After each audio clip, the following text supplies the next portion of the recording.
Chapitre 3. Une question d'énergie. Nous nous sommes levés de bonne heure et avons roulé vers l'est toute la matinée sans pratiquement échanger une parole. Will m'avait dit que nous traversions les Andes vers une région appelée la Haute-Forêt, un secteur de piémont couvert d'une végétation touffue, mais il n'en avait pas dit plus. Je lui avais posé plusieurs fois des questions sur ses origines et sur notre destination, mais il m'avait poliment éconduit en indiquant qu'il voulait rester très attentif en conduisant. J'avais fini par me taire et regarder le paysage. Le spectacle naturel des pics montagneux était superbe. Vers midi, alors que nous avions atteint la dernière crête, nous nous sommes arrêtés sur une aire de stationnement dominant les vallées pour manger quelque chose sans descendre de la Jeep et contempler le paysage un peu désolé. De l'autre côté de la vallée, on voyait des collines plus basses, couvertes de végétation très dense. Will me dit que nous passerions la nuit à la résidence Vicinte, une ancienne demeure du XIXe siècle, autrefois bien de l'église catholique. Un de ses amis en était aujourd'hui le propriétaire, m'expliqua-t-il. Il l'avait transformé en centre de conférences et de réunions d'affaires. Après cette mince explication, nous avons démarré de nouveau en silence. 1 heure plus tard, nous sommes arrivés à Vicinte et avons pénétré dans la propriété par un imposant portail de pierre barré par une grille de métal, avant de nous engager sur une allée gravillonnée très étroite. Je posai de nouveau quelques questions précises à Will sur Vicinte et les raisons de notre visite ici, mais Will les écarta de la même manière que le matin, non sans suggérer cependant que je contemple le paysage. La beauté des lieux me frappa instantanément. Nous étions entourés de prairies et de vergers colorés, et l'herbe y paraissait inhabituellement plus verte et vigoureuse. Elle poussait même jusque sous les chênes géants qui se dressaient tous les 30 ou 40 mètres dans les prés. Quelque chose me paraissait extraordinaire dans ces arbres, mais j'étais incapable de dire quoi. 2 kilomètres plus loin, la route tournait vers l'est et commençait à monter. Au sommet se trouvait la résidence Vicinte, une énorme bâtisse de style colonial espagnol construite en pierre grise et bois teinté. Elle pouvait bien avoir 50 chambres. Une vaste galerie couverte longeait le mur sud dans son entièreté. Tout autour de la maison, des chênes géants dominaient des plates-bandes de plantes exotiques et des allées soignées, bordées de fougères et de fleurs. Des groupes de gens discutaient tranquillement sous la galerie et au milieu des arbres. En sortant de la voiture, Will s'attarda un moment pour admirer la vue. Au-delà de la maison, vers l'est, la colline s'abaissait graduellement jusqu'à devenir une petite plaine couverte de prairies et de forêts. Une nouvelle ligne de collines bleutées apparaissait au loin. Je vais aller vérifier qu'il y a des chambres pour nous, m'informa Will. Faites donc un petit tour, ça vous plaira.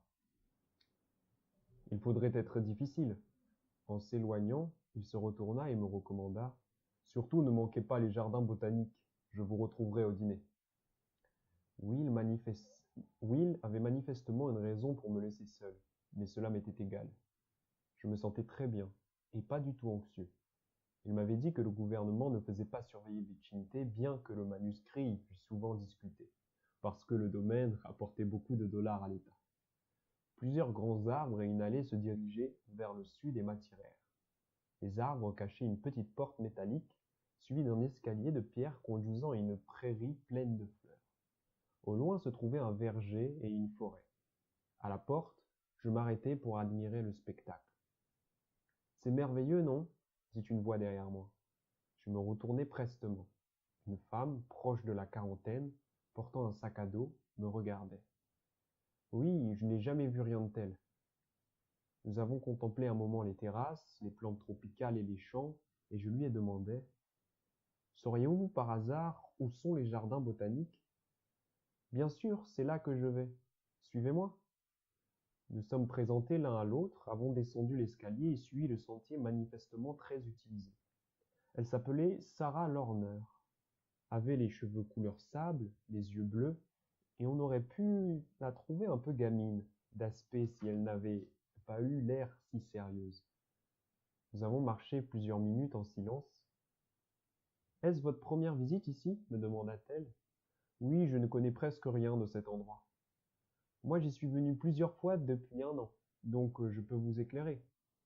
Il y a environ 25 ans, La résidence est devenue célèbre pour ses rencontres scientifiques internationales, surtout des associations de physiciens et de biologistes. Et il y a quelques années, elle hésita un peu, me regarda et continua. Avez-vous entendu parler du manuscrit trouvé au Pérou? Oui, et aussi des 2 premières révélations. J'avais envie de lui confier mon engouement, mais je me retins, n'étant pas sûr de pouvoir lui faire entièrement confiance. C'est ce que je pensais, dit-elle. Il me semblait que vous étiez en train de puiser de l'énergie ici. Nous avons traversé un pont de bois qui franchissait un torrent. Quelles énergies? Demandai-je. Elle s'arrêta et, s'appuyant sur la rambarde de bois, précisa. Savez-vous quelque chose de la 3e révélation? Rien. Elle décrit une compréhension nouvelle du monde physique. Elle dit que les humains vont apprendre à percevoir une forme d'énergie autrement invisible. La résidence Vicente est devenue le point de rencontre des scientifiques qui s'intéressent à l'étude de ce phénomène. Donc les savants croient à la réalité de cette énergie? Elle se retournait pour traverser le pont. Certains seulement, dit-elle, et nous prenons des coups pour ça. Alors vous êtes scientifique? J'enseigne la physique dans une petite université de Maine. Alors pourquoi certains scientifiques ne sont-ils pas d'accord avec vous? Elle se tut quelques instants, perdue dans ses pensées. Il faudrait que vous connaissiez l'histoire de la science, répondit-elle en me jetant un coup d'œil latéral pour voir si je voulais poursuivre ce sujet. J'approuvai d'un signe de tête. Pensez à la 2e révélation quelques instants. Après la chute du monde médiéval, nous, les Occidentaux, avons compris que nous vivions dans un monde inconnu. En cherchant à comprendre la nature de l'univers, nous savions qu'il fallait séparer les faits des superstitions. Nous, les scientifiques, avons dû adopter une attitude particulière connue sous le nom de doute scientifique, qui exige une preuve indubitable pour toute affirmation sur le monde physique. Toute théorie indémontrable était écartée. Dieu sait, reprit-elle, que cette attitude nous a réussi avec tout ce qui est physique, les rochers, les corps solides, les arbres, tout ce que tout un chacun peut percevoir, même s'il doute. Nous sommes allés à la découverte et avons baptisé chaque chose, cherchant à comprendre comment tout s'emboîtait. Nous avons fini par conclure que tout était régi par une loi naturelle, que tout avait une cause physique directe. Elle me sourit. Vous voyez, les savants n'ont pas été différents des autres. Nous avons décidé, comme tous les autres, de chercher à dominer le monde où nous vivons. L'idée était de parvenir à une compréhension du monde qui le rendait plus sûr. Le doute nous maintenait concentrés sur des problèmes concrets. Nous avons suivi le sentier sinueux qui menait du pont à une petite prairie vers une zone de bosquet. Grâce à cette attitude, la science a éliminé progressivement le doute et le bizarre de ce monde. Comme Newton, nous avons pensé que le monde était une énorme machine fonctionnant de manière prévisible, parce que c'était tout ce que nous pouvions prouver. Des événements survenant concomitamment avec d'autres, mais sans lien causal direct avec eux, étaient réputés survenir par pur hasard. C'est alors que se placent 2 séries de chercheurs qui allaient ouvrir nos yeux à de nouveaux mystères de l'univers. On a beaucoup écrit depuis 2 décennies sur la révolution en physique, mais les vrais changements sont dus aux découvertes de la mécanique quantique et à Albert Einstein. Toute la vie d'Einstein a été consacrée à montrer que ce que nous percevons comme de la matière dure n'est pour l'essentiel que de l'espace vide traversé par un courant d'énergie. Cela est valable pour nos corps, pour nos propres corps. Et la physique quantique, quant à elle, a découvert que si nous considérons ces courants d'énergie à des échelles de plus en plus petites, des résultats spectaculaires s'ensuivent. Des expériences ont montré que si l'on découpe des petits fragments d'énergie, ce qu'on appelle des particules élémentaires, et qu'on les observe, le fait de les observer suffit à modifier le résultat de l'observation, comme si ces particules subissaient l'influence du résultat attendu par l'expérimentateur. Cela est vrai même si des particules apparaissent dans des endroits où elles ne devraient pas se trouver, selon les lois de l'univers telles que nous les connaissons, en 2 endroits en même temps, en avant ou en arrière dans le temps, etc. Elle s'arrêta pour m'observer. En d'autres termes, le fond même de l'univers a sa source, ressemble. En d'autres termes, Le fond même de l'univers à sa source ressemble à une sorte d'énergie pure, malléable selon les intentions humaines, d'une manière qui pose un défi à notre vieille explication mécaniste du monde, comme si notre intention, notre attente, faisait que l'énergie coule dans le monde et affecte d'autres systèmes d'énergie. Ce qui est exactement ce que la troisième révélation nous amène à croire. Elle hocha la tête. Malheureusement, la plupart des scientifiques ne prennent pas cette théorie au sérieux. Ils restent sceptiques et attendent que nous la démontrions. Et Sarah, nous sommes là. Et là une voix lointaine. À droite, à 50 mètres, entre les arbres, une silhouette apparut. Sarah me regarda. Il faut que j'aille discuter avec ces types quelques minutes. J'ai une traduction de la troisième révélation sur moi. Si vous voulez, installez-vous quelque part et lisez un peu avant que je ne revienne. Avec plaisir. Elle tira un dossier de son sac à dos, me le tendit et s'éloigna. Je cherchais des yeux un endroit pour m'installer. Le sol forestier était épais, couvert de buissons et un peu spongieux. Mais à l'est, le sol se redressait vers une petite éminence. Je me dirigeai dans cette direction. Au sommet du tertre, je fus frappé de stupeur. C'était un nouveau spectacle d'une beauté indescriptible. Les chênes étaient espacés d'une quinzaine de mètres et leurs branches étaient entrelacées au sommet des arbres, de sorte que l'on marchait sous un dôme continu. Sur le sol poussaient des plantes tropicales aux feuilles immenses, de plus d'1 mètre de hauteur. Ces plantes étaient parsemées de fougères et de buissons splendides couverts de fleurs blanches. Je trouvai un endroit sec et massif, humant l'odeur du sol et le parfum des fleurs. J'ouvris le dossier et commençai la lecture de la traduction. Une brève introduction expliquait comment la troisième révélation apportait une vue nouvelle de l'univers physique. C'était ce que m'avait exposé Sarah. Vers la fin du second millénaire, prédisait le texte, les hommes découvriraient une énergie nouvelle, qui était la base de toute chose, nous compris, et qui en émanait. Je réfléchis à cette idée quelques instants avant de tomber sur un passage qui me fascina. Le manuscrit disait que la perception humaine de cette énergie commence par une sensation augmentée de la beauté. Pendant que j'y pensais, le bruit de pas sur le sentier attirait mon attention, et je vis Sarah à l'instant même où elle levait les yeux vers la terre et me repérait. C'est formidable ici, dit-elle en me rejoignant. Êtes-vous arrivé au passage sur la beauté? Oui, mais je ne suis pas certain d'avoir bien compris. Plus loin dans le texte, il y a des détails complémentaires, mais je vous dis juste ceci. La perception de la beauté est une sorte de baromètre qui annonce à chacun de nous s'il est prêt ou non à percevoir l'énergie. C'est clair, parce que si vous observez cette énergie, vous verrez qu'elle fait partie du même continuum que la beauté. On dirait que vous la voyez, dis-je. Elle me regarda sans la moindre trace d'embarras. Oui, je la vois, mais le bénéfice le plus immédiat pour moi a été une appréciation beaucoup plus profonde de la beauté. Comment cela marche-t-il? La beauté n'est-elle pas toute relative? Elle secoua la tête. Les choses que nous jugeons belles peuvent être de nature différente, mais les caractéristiques que nous attribuons aux beaux objets sont semblables. Réfléchissez-y. Lorsque quelque chose nous semble beau, sa couleur, son volume, sa présence se trouvent amplifiés, non? Ça se détache, ça brille, ça irradie presque à côté de la tristesse des autres objets. J'approuvai d'un signe. Regardez cet endroit, poursuivit-elle. Je sais qu'il vous emballe parce qu'il nous emballe tous. Ce coin frappe à la vue. Les couleurs et les formes semblent magnifiées. Eh bien, au stade immédiatement suivant de la perception, vous verrez un champ d'énergie planer sur chaque chose. J'ai dû paraître stupéfait, car elle ajouta, je crois que nous devrions marcher vers les jardins. Ils sont à moins d'1 kilomètre vers le sud. Je pense qu'ils vous intéresseront.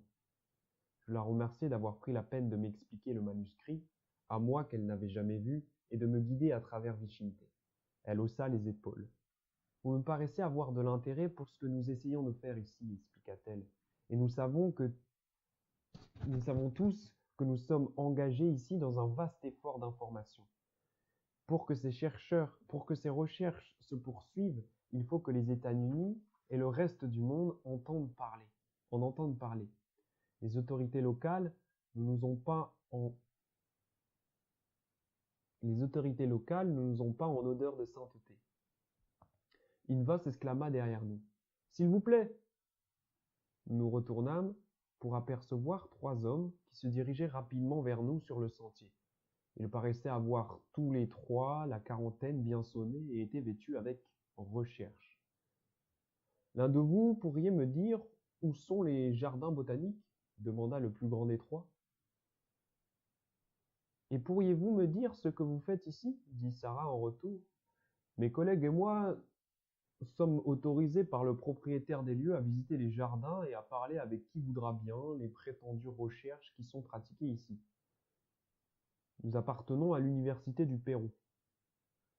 On dirait que vous êtes en désaccord avec nos découvertes, dit Sarah en souriant, cherchant visiblement à détendre l'atmosphère.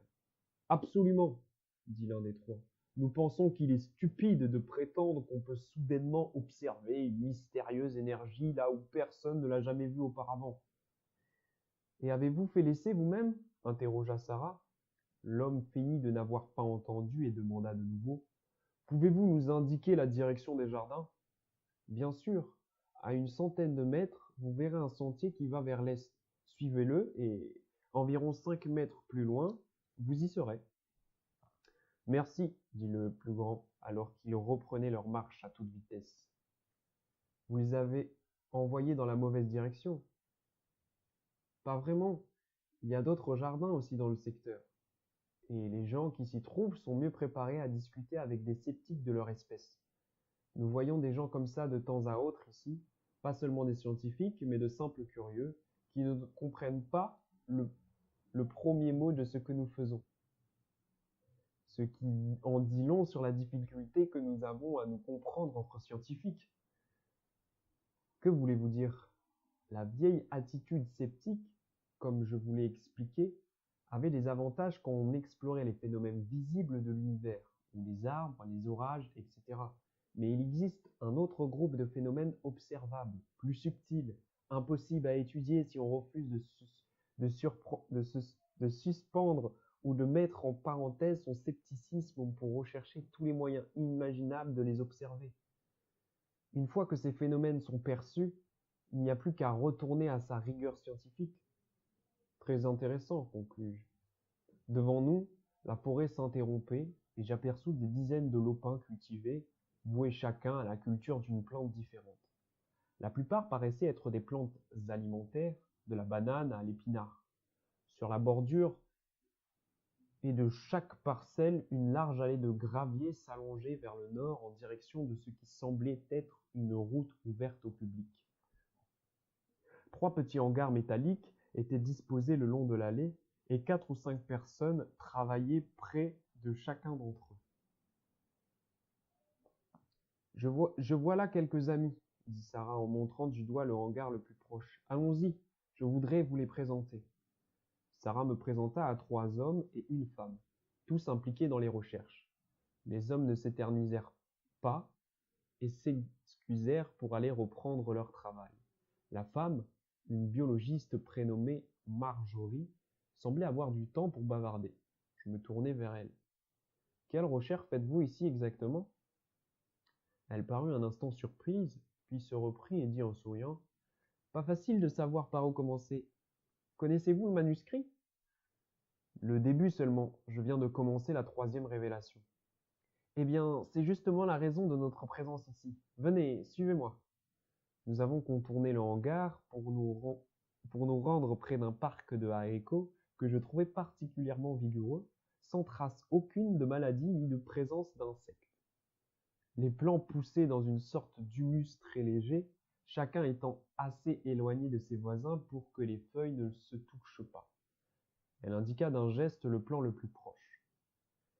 Nous avons considéré chacun de ces plants comme un système énergétique complet et avons analysé tout ce qu'il lui fallait pour grandir. Le sol, les composants, la lumière, l'eau. Nous avons découvert que l'écosystème total de chaque plant ne formait qu'un seul et même organisme, et que l'atteinte d'un seul de ces éléments avait un impact sur l'ensemble. Elle hésita avant d'ajouter. L'essentiel, c'est qu'une fois cette approche sur les relations énergétiques entre prises, nous avons constaté des résultats extraordinaires. Les plants dans notre échantillon n'étaient pas remarquablement plus grands, mais selon les critères nutritionnels classiques, ils étaient beaucoup plus riches. Comment avez-vous pu mesurer cela? Ils contenaient plus de protéines, d'hydrates de carbone, de vitamines et de sels minéraux. Elle me regarda d'un air enthousiaste. Mais là n'a pas résidé la plus spectaculaire de nos découvertes. Nous avons trouvé que c'étaient les plants dont un humain s'occupait le plus qui étaient les plus forts. Que voulez-vous dire par s'occuper le plus? Eh bien, vous savez, remuer le sol chaque jour, les vérifier, etc. Nous avons fait une expérience avec un segment de contrôle. Une partie des plants était laissée à eux-mêmes. Le résultat a été confirmé. Et en plus, nous avons engagé un chercheur à qui nous avons demandé non seulement de s'occuper des plants, mais de leur enjoindre mentalement de grandir. Il s'asseyait parmi eux, les regardait intensément et pensait avec force à leur croissance. Et le résultat? Ils ont grandi significativement plus vite et étaient plus forts. Mais c'est incroyable. Oui, elle s'interrompit pour observer un vieil homme, la soixantaine dépassée, qui s'approchait de nous. Ce monsieur est un micronutritionniste, dit-elle à voix basse. Il est venu pour la première fois ici, il y a 1 an, et a aussitôt demandé un congé sabbatique à l'université de l'État de Washington. C'est le professeur Haynes. Il est l'auteur d'études très connues. Je lui fus présenté. C'était un homme de haute taille, aux cheveux noirs grisonnants aux tempes. À la demande de Marjorie, le professeur nous donna un résumé de ses recherches. Il s'intéressait au fonctionnement des organes du corps humain, mesurés par des tests en laboratoire très pointus, et tout particulièrement à l'influence de la qualité de la nourriture consommée. Ce qui le fascinait le plus était le résultat d'une étude en particulier, qui montrait que si les plantes très riches en éléments nutritifs qui croissaient à Vicinte augmentaient fortement l'efficacité du corps humain, l'augmentation était très supérieure à ce que la somme des nutriments pouvait produire sur le corps humain. Un facteur inhérent à la structure de la plante elle-même induisait cette conséquence toujours inexpliquée. Je regardai Marjorie et dis « Donc, le fait de s'intéresser à ces plantes leur a donné quelque chose qui fortifie l'homme en retour? Est-ce cela l'énergie mentionnée dans le manuscrit ?»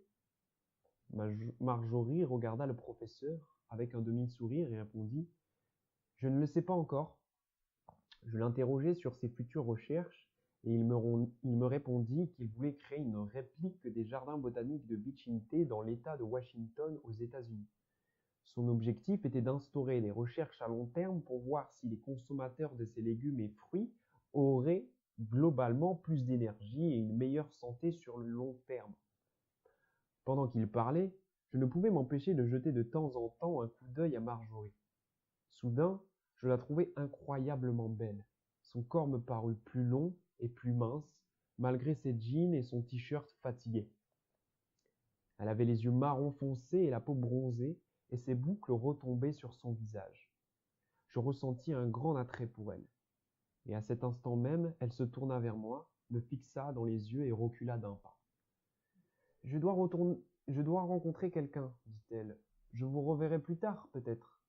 Elle salua Heinz, me lança un timide sourire, contourna le hangar et s'engagea dans le sentier. Après quelques minutes de conversation avec le professeur, je pris congé et me dirigeai vers l'endroit où se tenait Sarah. Animée par une intensité manifeste, elle parlait toujours avec l'un des chercheurs, mais elle ne me quitta pas des yeux tandis que je m'avançais. Son interlocuteur sourit, remit de l'ordre dans ses papiers et pénétra dans le bâtiment. Alors, vous avez fait des découvertes? Me dit Sarah. Oui, répondis-je d'un ton distrait. On dirait que ces chercheurs font vraiment des choses intéressantes. Je regardais le sol lorsqu'elle dit Quant à Marjorie, vous a-t-elle quitté? En la regardant, je vis un petit sourire amusé sur son visage. Elle m'a dit qu'elle avait quelqu'un à voir. L'avez-vous poussée à partir? Dit-elle en souriant franchement. Je ris. Sans doute, je ne lui ai rien dit. Ce n'était pas la peine, dit-elle. Marjorie a détecté un changement dans votre champ. C'était évident. Je m'en rendais compte même d'ici. Un changement dans mon quoi? Dans le champ énergétique qui vous entoure. La plupart d'entre nous ici avons appris à les distinguer, en tout cas dans certains contextes. Lorsqu'une personne a une pulsion sexuelle, son champ énergétique devient ondulatoire et lance des ondes en direction de la personne qui est l'objet de la pulsion. Cela me parut complètement fou, mais avant même que j'aie pu formuler le moindre commentaire, plusieurs personnes qui sortaient du hangar nous interrompirent. C'est l'heure des projections énergétiques, dit Sarah. Vous ne voulez sûrement pas manquer ça. Nous avons suivi 4 jeunes étudiants jusqu'à une planche de plan de maïs. En m'approchant, je vis que la planche était en réalité subdivisée en 2 parties égales, d'environ 5 mètres carrés. Dans l'une des plantes mesurait dans l'une des dans l'une les plans mesuraient 60 centimètres, dans l'autre à peine la moitié. Les 4 hommes se dirigèrent vers les plus grands plans, puis s'assirent, chacun occupant l'un des coins de la planche et tourné vers l'intérieur. Sur un mouvement de l'un d'entre eux, ils se mirent à regarder fixement les plans. Le soleil tardif de cette fin d'après-midi brillait derrière moi, baignant les planches dans une lumière douce et presque ambrée, mais le bois restait sombre au loin. Les plans et les étudiants se détachaient nettement sur ce fond sombre. Sarah était debout près de moi. « C'est parfait, dit-elle. Regardez. Vous voyez ?» « Je vois quoi ? » « Ils projettent leur énergie sur les plans. » Je fixai la scène intensément, mais ne vis rien. « Je ne vois rien du tout. »« Alors accroupissez-vous, dit Sarah, et regardez bien l'espace entre les plantes et les étudiants. » Un bref instant, je crus voir une sorte de petite lumière, mais conclus que ce n'était qu'une image rémanente ou que j'étais victime d'une illusion. J'essayai encore, puis renonçai. « Rien à faire, dis-je. » Sarah me donna une tape affectueuse sur l'épaule. Ne vous en faites pas pour ça, c'est la première fois qui est la plus difficile. Il faut apprendre à modifier sa manière de regarder. L'un des étudiants nous a jeté un coup d'œil, a mis un doigt sur ses lèvres. Nous sommes partis aussitôt vers le hangar. Devez-vous rester longtemps à Vicinte me demanda Sarah. Sans doute pas, la personne que j'accompagne recherchait la partie manquante du manuscrit. Elle parut surprise. Je croyais qu'on avait tout trouvé, mais je me trompe peut-être. J'ai été tellement pris par la partie qui concerne mon travail que je n'ai pas pris le temps de lire le reste attentivement. Je mis soudain la main dans ma poche de pantalon, inquiet d'avoir peut-être perdu la traduction que m'avait donnée Sarah. Le dossier était roulé dans ma poche de revolver. Voyez-vous, reprit Sarah, nous avons découvert que les 2 meilleurs moments dans la journée pour la conduction des champs énergétiques sont le lever du jour et le crépuscule. Si vous voulez, je vous retrouverai au lever du jour demain matin et vous pourrez faire un nouvel essai. Elle tendit la main pour reprendre le dossier. Comme ça, je pourrai vous faire une copie de la traduction que vous pourrez emporter. Je réfléchis à sa proposition quelques secondes et décidai de toute façon que je n'avais rien à perdre. D'accord, mais il faut que je demande à mon ami si ça ne le trouble pas dans ses projets. Je lui souris. Qu'est-ce qui vous fait croire que je peux apprendre à voir ce truc-là? Disons que c'est une intuition. Nous nous sommes donné rendez-vous à 6 heures du matin sur la colline, et je suis reparti seul vers Vicinte. Une marche d'un bon kilomètre. Le soleil s'était couché, mais sa lumière éclairait encore vaguement les nuages gris sur la ligne d'horizon d'une lueur orangée. Il faisait frais, mais le vent ne soufflait pas. Dans la résidence, une queue s'était formée devant les comptoirs de service de la vaste salle à manger. Je me dirigeai vers le début de la queue pour voir quels plats étaient proposés. Will et le professeur s'y trouvaient, discutant tranquillement. « Alors, me demanda Will, comment s'est passé votre après-midi? Ça a été passionnant. Je vous présente William Haynes, dit Will. Nous nous connaissons déjà. Le professeur approuva d'un signe de tête.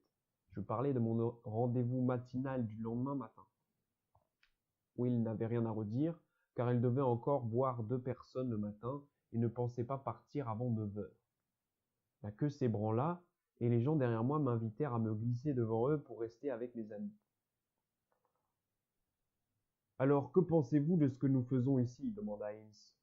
Je ne sais pas, il me faut un peu de temps pour digérer tout ça. Cette idée de champ énergétique est entièrement nouvelle pour moi.